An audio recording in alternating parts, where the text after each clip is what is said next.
I know it got to be demoralizing for a receiver to go against one of the best corners in the league, knowing that he can't beat him, knowing it's going to be a long day. Hey, us DBs, we don't know what the receiver going to do. We don't know his routes. We just stay true to our technique and we believe in our training and we go out there and go make plays. Hey, today we talking about the top 5 corners of the 2000s. At number 5, we have Ronde Barber. Man, he stole my heart as an Eagle fan when he took that pick to the crib.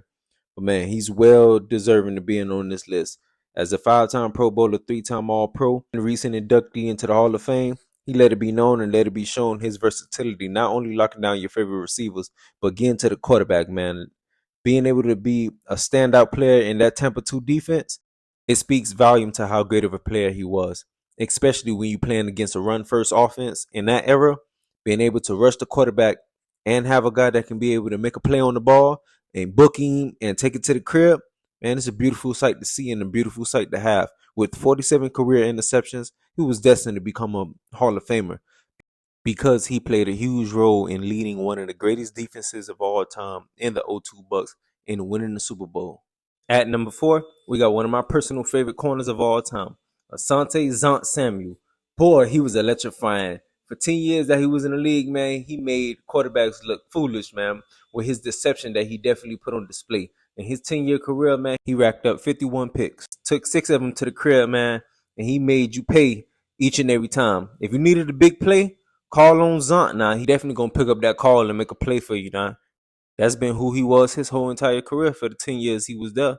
But, man, he was the true epitome of a true off-man corner, being able to deceive the quarterback and understanding leverage and things of that nature, man. But don't get it twisted now. My boy definitely was small in stature, but he definitely wasn't scared to pull up and get him no face now. Putting running backs on their back, man. Putting fullbacks on their back. You definitely want a corner like that. The media used to talk trash about my boy, saying that he wasn't being able to pull up and hit and tackle. You see with your own eyes now. You can go look up the film. He was out there pulling up and getting him some face. At 3, we have Ty Law. He terrorized a lot of quarterbacks throughout his illustrious career, but it seemed like he had a personal vendetta with Peyton Manning every time they played each other because he upped his level of play.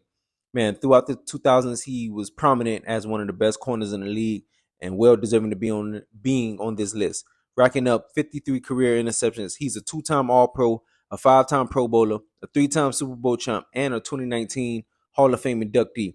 He wasn't scared to get him no face now. He was a primarily man-on-man corner, but that can definitely play zone and play off-man as well. In the latter part of his career, that's when he started playing more off-man. But in the early 2000s and when he came in the league in 95, he was playing a lot more press. At number 2, we got Champ Bailey. Man, this was a tough one for me because him and my guy at number 1, they're interchangeable. It all depends on your preference, on who you like and who you view as a top-rated corner from the 2000s. So it's all up to you. But man, coming in the gate, jumping out the gate, he was a pure lockdown corner in 99. But from the 2000s on up, man, he proved year in and year out as one of the best corners in the league, racking up 52 career interceptions. He's a 3-time All-Pro, a 12-time Pro Bowl selection.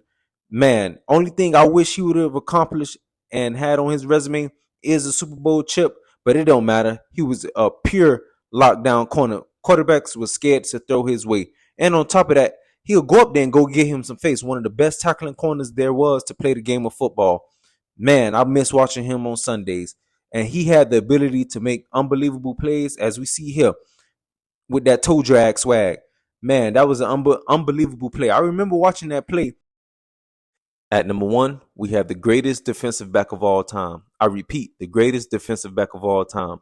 I'm not saying he's the greatest corner of all time. There's a difference. The reason why I say he's the greatest defensive back of all time because on countless occasions he definitely displayed his versatility as he was the starter of the peanut punch before Peanut Tillman. Because man, he made sure he got that ball out and get it back to the offense, and made sure that the offense always had an opportunity to go out there and put points up on the board.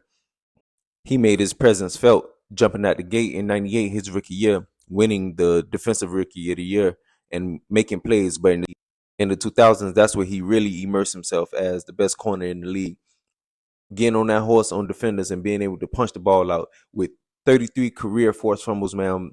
That's unheard of from a defensive back, especially a corner. As I mentioned before, his versatility is what separates him. Look at him as he's coming off of the edge. Man, he getting on that horse, tracking them down, hawking them down, and making a touchdown saving tackle.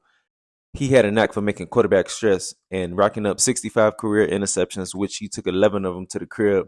And I know a lot of quarterbacks couldn't sleep the night before knowing they had to face this man. He's a 9-time Pro Bowler, 3-time All-Pro, 2009 Defensive Player of the Year, and he's a Super Bowl champ. He have every accolade you can acquire as a football player. Man, what an illustrious career. Cannot forget to mention that he was a first ballot Hall of Famer. A lot of guys don't make it in on their first try, and I'm glad to see that Charles Woodson definitely got in on his first try, because it's players like T.O. that had the numbers that didn't get in on the first ballot, and he definitely made sure that he got in. Man, what a sight. It was a beautiful sight to see Charles Woodson when he was playing with the Raiders and playing with the Packers, and then back again with the Raiders. It was a beautiful sight to watch him week in and week out. Man, damn, I miss watching him. It was like watching Pablo Picasso each and every Sunday, man, because you knew you was going to get a play out of him. No matter it was a pick, a forced fumble, whatever it was, you knew he was going to make a play for you. I'm going for the goal, my heart is in control, my mind is on succeed, and I am in the lead. Don't buy into the schemes, the science on strategy, just giant in UT's brains triumph and belief. So I share this night with my teammates, with my brothers, you understand? Because it's bigger than me, it's bigger than you, but it ain't bigger than us. So we're gonna go out here tonight, we're gonna ride. Bring it up.